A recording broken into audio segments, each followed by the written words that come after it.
कल तक आप लोग ब्रह्मा जी और कल आपने श्री नारद जी के प्रसंग को सुना। नारद जी ने भगवान को शाप दे दिया और जब माया का प्रभाव कम हुआ तो नारद जी बड़े दुखी हो गए और नारद जी ने कहा वृथा होहु मम श्राप कृपाला। भगवान ने उत्तर दिया मम इच्छा कह दीन दयाला। तो कह मुनि पाप मिटे की मिमोरी, मेरे पाप कैसे मिटेंगे? तो भगवान ने उसका उपाय बताया, जपहु जाय शंकर सतनामा। श्री शिव सतनाम स्तोत्र का पाठ करो और शिव तीर्थों में विचरण करो, सब जगह जाकर तपस्या करो, उपासना करो, शिव जी का अभिषेक करो। संपूर्ण ब्रह्मांड में जहां जहां शिव तीर्थ हैं सर्वत्र देवर्षि नारद जी पाताल से लेके ब्रह्मलोक तक सब जगह गए, सारी धरती के तीर्थों में स्नान किया।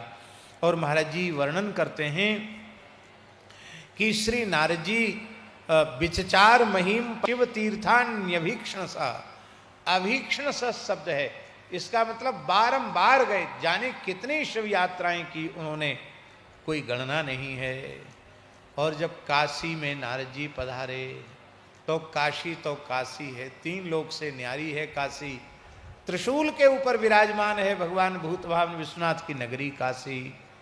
काशीं प्राप्याथ समुनि सर्वो परिविराजितां शिव प्रियां शंभु सुख प्रदां शंभु स्वरूपिणी।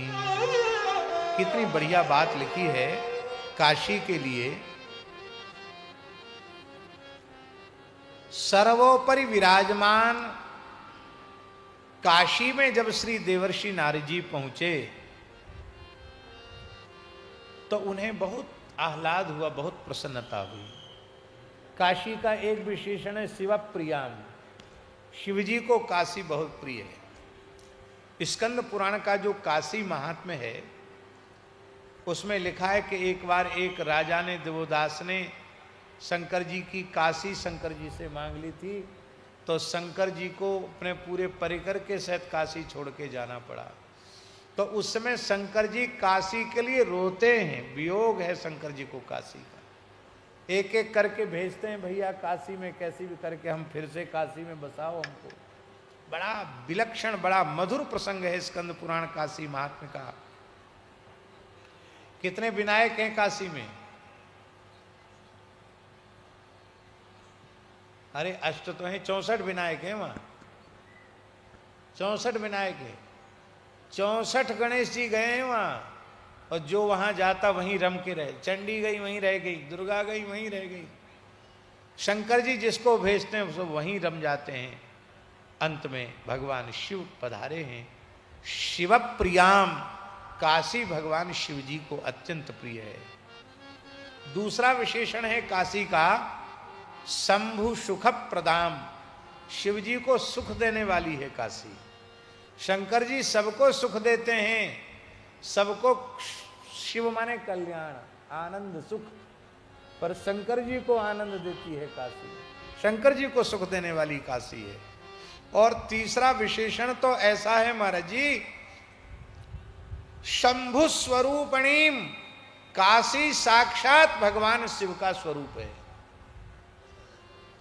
पुराणों में तो ये बात लिखी है। एक घटना हम आपको सुना रहे हैं। आपने इस भारतवर्ष के महान तत्वज्ञानी संत, भगवत प्राप्त भगवत स्वरूप संत का नाम अवश्य सुना होगा, परमहंस स्वामी श्री रामकृष्ण देव जी महाराज, रामकृष्ण परमहंस जी महाराज, जिनके शिष्य विवेकानंद जी ने पूरे विश्व में हिंदू सनातन संस्कृति का ध्वज फहराया था। वो ठाकुर रामकृष्ण परमहंस देव जी महाराज जी जब काशी आए तो नौका से गंगा जी पार कर रहे थे। उस जमाने की बात है, उतने यातायात के साधन नहीं थे। तो उन्होंने काशी में क्या देखा, ठाकुर रामकृष्ण परमहंस देव जी ने, उन्होंने देखा कि एक ज्योतिर्मय पिंड है, न वहां कोई मकान है, न मठ है, न मंदिर है, न स्त्री है, न पुरुष है, कुछ नहीं है। एक ज्योतिर्मय लिंग के रूप में काशी का दर्शन किया, ज्योतिर्मय लिंग के रूप में काशी का दर्शन किया। 5 कोश का ज्योतिर्मय लिंग है काशी। शिव स्वरूपणी, काशी साक्षात भगवान शिव का स्वरूप है। और एक विशेष बात है महाराज जी, काशी महात्म्य में लिखा है, जैसे अग्नि में पड़ी हुई वस्तु आग बन जाती है, ऐसे जो जीव काशी का व्रत ले लेता है वो भी काशी का स्वरूप हो जाता है, शिव स्वरूप हो जाता है। इसलिए शिव सायुज्य को प्रदान करने वाली काशी है। पूज्यपाद धर्म सम्राट स्वामी कृपात्री जी की बात बहुत अच्छी कहते थे, हम उसको धृत करना चाहते हैं।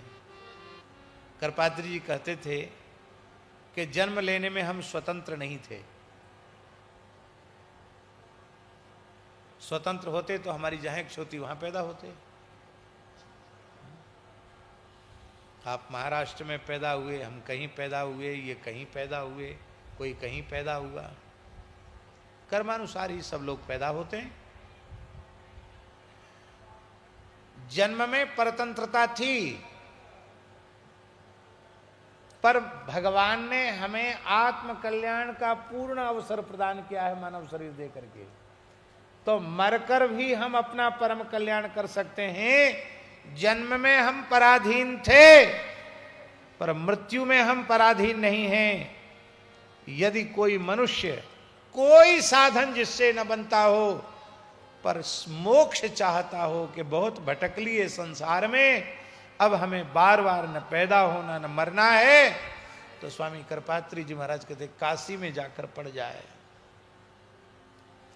स्कंद पुराणोक्त काशी महात्म्य महाराज जी लिखा है कि एक बड़ा पत्थर लेकर दोनों पैरों पर पटक लेना चाहिए, पैर तोड़ लेना चाहिए अपने, दोनों हाथ तोड़ ले और दोनों पैर तोड़ ले, तब काशी वास करे। इसका अर्थ आप सीधे सीधे मत लगा लेना कि कोई बड़ा पत्थर लेके आओ, हाथ तोड़ दो, दोनों पैर तोड़ दो, और फिर ना कुछ करने धरने लायक नहीं तो कौन तुमको नहलाएगा धुलाएगा, कौन खिलाएगा। हमने जो अर्थानुसंधान किया हरि गुरु संतों की कृपा से, उसका भाव ये है भगवान व्यास के कहने का, पैर तोड़ने का मतलब है कहीं भी जाने आने की इच्छा समाप्त कर दो, और हाथ तोड़ने का मतलब है कि अपना अब कोई कर्तव्य शेष मत मानो, और सब हो गया, अब ना हमें कुछ करना है और ना अब हमें कहीं जाना है। ये पक्का निश्चय कर लो, काशी में पड़ जाओ। पक्की गारंटी है, लिखित गारंटी है कि आपको मोक्ष मिलेगा मिलेगा मिलेगा, इसमें संदेह नहीं है। और काशी में भी कई क्षेत्र हैं, विश्वेश्वर खंड अलग है, काशी खंड तो पूरे कोई कहते हैं, केदार खंड है, केशव खंड है। तो उसमें केदार खंड की तो स्वामी जी ऐसी महिमा है कि केदार खंड में कीट पतंग भी मरेगा तो सद्या मुक्ति होगी, और काशी खंड में मरने से भी मुक्ति होगी, पर भैरव यातना भोग कर मुक्ति होगी। पर केदार खंड में मरने से बिना भैरव यातना की मुक्ति हो जाएगी, तत्काल मुक्ति हो जाएगी, कोई साधन न हो तो मुक्ति हो जाएगी। एक महापुरुष ने हमसे पूछा कि काश्याम मरणान मुक्ति ही और ऋते ज्ञानान मुक्ति ही दोनों ही श्रुति वचन हैं, तो इनकी संगति कैसे बैठेगी? क्योंकि काश्याम मरणान मुक्ति ही यदि ये स्वीकार किया जाएगा तो फिर ऋते ज्ञानान मुक्ति अनर्थक हो जाएगा, ज्ञान की जरूरत ही नहीं, काशी मर गए मुक्त हो गए। और ऋते ज्ञानान मुक्ति को स्वीकार किया जाएगा तो काश्याम मरणान मुक्ति को अर्थवाद मानना पड़ेगा, जबकि यहां अर्थवाद नहीं है, यहां यथार्थवाद है।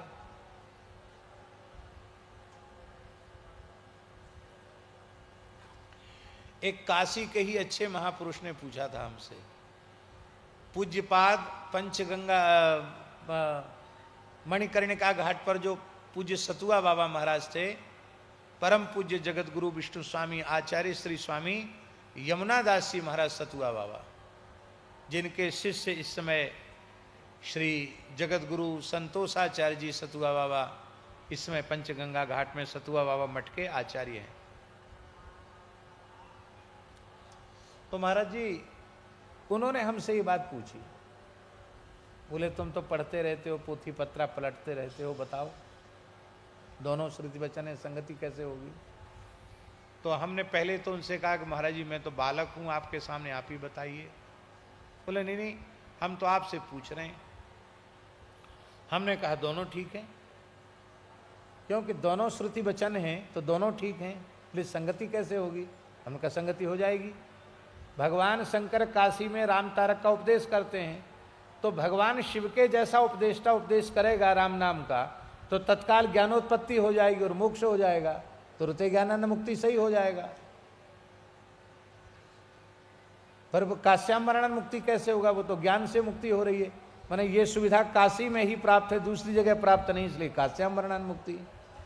तो बोले हाँ बात तो ठीक है, पर मैं कहने को तो कह गया, पर मुझे लगा कि हमने सही बोला कि नहीं बोला। तो हमने एक ग्रंथ देखा, बहुत विलक्षण ग्रंथ है सनातन धर्म का। उस ग्रंथ का नाम है वीर मित्रोदय। भारत सरकार ने लाल बहादुर संस्कृत व्यापीठ से उसको प्रकाशित करवाया। मूल संस्कृत का है, महाभारत के जैसा विशाल का ग्रंथ है, 1 लाख से ऊपर श्लोक है उसमें, और एक ही ग्रंथ में सनातन धर्म की सारी जानकारी है। हमने बहुत अक्षरशः तो पूरा नहीं पढ़ा, लेकिन सिंहावलोकन न्याय से उस ग्रंथ को देखा है। उसमें जैसा हमने अभी उत्तर दिया, यही मित्र महर्षि ने लंबे चौड़े शास्त्रार्थ के बाद यही उत्तर दिया है कि दोनों ही सही हैं, काश्याम मरणान मुक्ति और ऋते ज्ञानानंद मुक्ति। हमने कही चलो एक आचार्य की, महापुरुष की विचार पर मोहर लग गई। अब ये बात सबके बीच में कहे जाने योग्य हो गई। काशी मुक्ति की खान है, विश्वनाथ जी की बड़ी कृपा है, बहुत कृपा है, अन्नपूर्णा जी की बड़ी कृपा है, बहुत कृपा है। हमको काशी में रहने का सौभाग्य तो नहीं मिला, आने जाने का अवसर तो मिलता है, रहने का सौभाग्य नहीं मिला है। पर हमारे पूज्य गुरुदेव श्री भक्तमाली जी महाराज लंबे समय तक काशी में रहे। 13 वर्ष की आयु में काशी में आ गए थे वो, और फिर शास्त्री तक उन्होंने काशी में किया। तो सन 1943 में वो शास्त्री कर चुके थे, 1943 में। तो काशी में बहुत लंबे समय तक उनका निवास हुआ। उस जमाने में धीरे धीरे लोग पढ़ते थे, शायद 18-20 वर्ष की आयु तक महाराज जी काशी में रहे। इसके बाद विरक्त हो गए। हमारे मन में बहुत समय से था कि काशी में पूज्य गुरुदेव की स्मृति में कुछ न कुछ वहाँ होना चाहिए। अपने बहुत से विद्यार्थी वहाँ रह रहे हैं, पढ़ रहे हैं, बड़े कष्टपूर्वक रह करके शास्त्राध्ययन कर रहे हैं।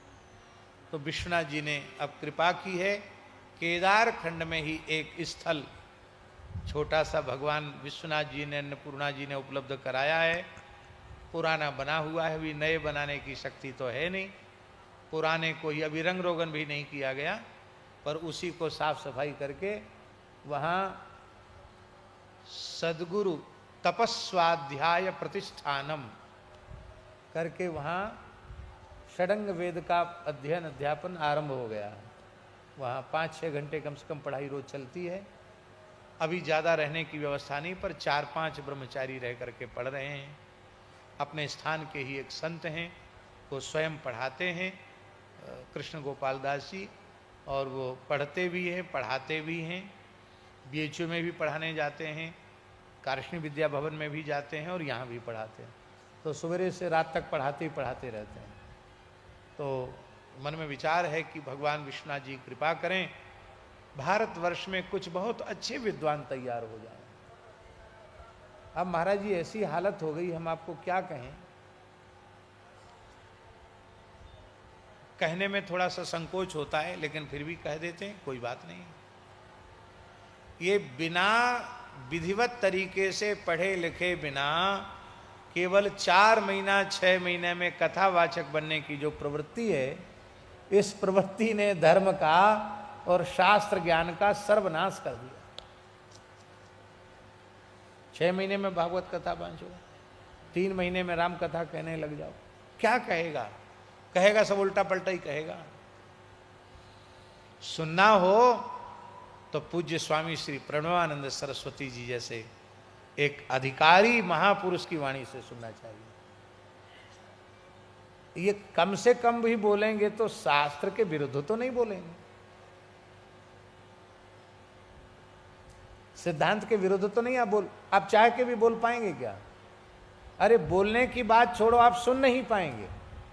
हम उठपटांग बोलेंगे, आप उठ के चले जाएंगे यहां से। इसलिए ये जो बहुत जल्दी वक्ता बनने की परंपरा, इसने शास्त्र का नाश कर दिया, और बहुत जल्दी गवैया बजवैया बनने की परंपरा ने संगीत का भी नाश कर दिया। हाँ, बुरा नहीं मानना, ये तो सब भगवान की कृपा से बड़े गुणी लोग हैं, अच्छे लोग हैं। हमको तो सरगम का सा भी पता नहीं है, ये लोग तो सब बहुत अच्छे हैं, बहुत विद्वान हैं। लेकिन ऐसी स्थिति आ गई है कि श्रम जैसे हमारे हनुमान जी ने, लक्ष्मण जी ने श्रम किया है और लगातार कर रहे हैं, इस तरह से लोग श्रम नहीं करना चाहते। क्योंकि लोक गीतों की धुन पर कुछ गा लेना, क्षेत्रीय कुछ गा लेना, या कुछ रसिया वगैरह गा लेना, उतने से ही काम चल जाता है। उनको संगीत सीखने की आवश्यकता कहाँ है? स्वर ताल के ज्ञान की आवश्यकता ही नहीं है। और एक बड़ी विचित्र बात है, एक वक्ता महानुभाव कुछ गा रहे थे, तो पवन जी जैसे कोई अच्छे तबला बजाने वाले थे,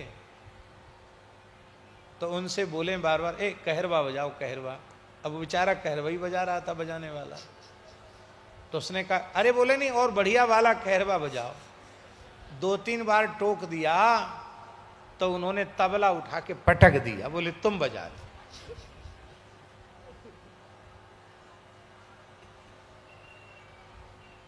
कहीं से सुन लिया कल्याण, यमन कल्याण, कहीं से सुन लिया कि शुद्ध सारंग, सारंग वृंदावनी सारंग, गौरी केदारा, ऐसे सुन लिया। गाओ केदारा गाओ। उनको खुद ही पता नहीं केदारा है क्या चीज। अब गाने वाला अच्छा है, साथ में संगीत वाला बढ़िया है, उसको तो ध्यान है कि वो जो अमुक फिल्म में गाया था, दर्शन दो घनश्याम, बस उतना ही केदारा है, इसके बाद तो कोई केदारा है ही नहीं, उसको तो उतना ही पता है। तो ये जो प्रवृत्ति है, ये हम इसलिए नहीं कह रहे, हम इसलिए कह रहे हैं कि विधिवत शास्त्र का अधिगम करना चाहिए। देखिए, पुराण वाचन सबसे कठिन काम है। इसलिए सबसे कठिन काम है क्योंकि भगवान कृष्ण द्वैपायन व्यास की वाणी है। ये अगाध ज्ञान है भगवान व्यास का, कौन उसका वर्णन कर सकता है? क्या नहीं है पुराण में? सब कुछ है। इसलिए षडंग वेदों का विद्वान होगा, वही पुराण के संबंध में गुरु कृपा से, व्यास भगवान की कृपा से कुछ कह सकता, पूरा कोई नहीं कह सकता। अल्पश्रुत स्वामी जी किसको कहा गया? व्यास जी के अनुसार। न्याय व्याकरण वेदांत आदि बार बार पढ़ लिया हो, पर यदि इतिहास पुराण का अध्ययन नहीं किया है तो वह अल्पश्रुत है। ये भगवान व्यास महाभारत में कह रहे हैं। इतिहास पुराणाभ्याम वेदार्थम समुपवृंहेत विभेत्यल्पश्रुताद् वेदो माम अयम प्रहृष्यति। महाभारत के टीकाकार लिख रहे हैं, संस्कृत टीकाकार वे लिख रहे हैं कि अल्पश्रुतो कहा, बोलो इतिहास पुराणाभिज्ञ, जो इतिहास पुराण का जिसको ज्ञान नहीं है वो अल्पश्रुत है। ऐसे अल्पश्रुत व्यक्ति से वेद भगवान डरते हैं, ये मेरा सर्वनाश कर देगा। तो महाराज जी, भगवान शिव की जो पूरी है वो शंभु स्वरूपणी है। साक्षात शिव स्वरूपिणी है। श्री रामकृष्ण परमहंस देव जी ने ज्योतिर्लिंग के रूप में पूरी काशी का दर्शन किया। और जब वे नौका से पार, नौका वाला कह रहा है स्वामी जी कि आप उतरिए, उन्होंने कहा कि मैं शिवजी पर पैर कैसे रखूं, समाधि लग गई उनकी। तब कहते हैं कि गंगा जी के घाट पर सिर के बल उतरे, वो पैर नहीं रखा उन्होंने, बोले यहां मस्तक रख के उतरेंगे। ये साक्षात ज्योतिर्लिंग है काशी। दृष्ट्वा काशीम कृतार्थो भूत काशीनाथम ददर्शः। काशी का दर्शन करके नारद जी कृतार्थ हो गए, काशी विश्वनाथ जी का दर्शन किया। बोलो काशी विश्वनाथ भगवान की जय।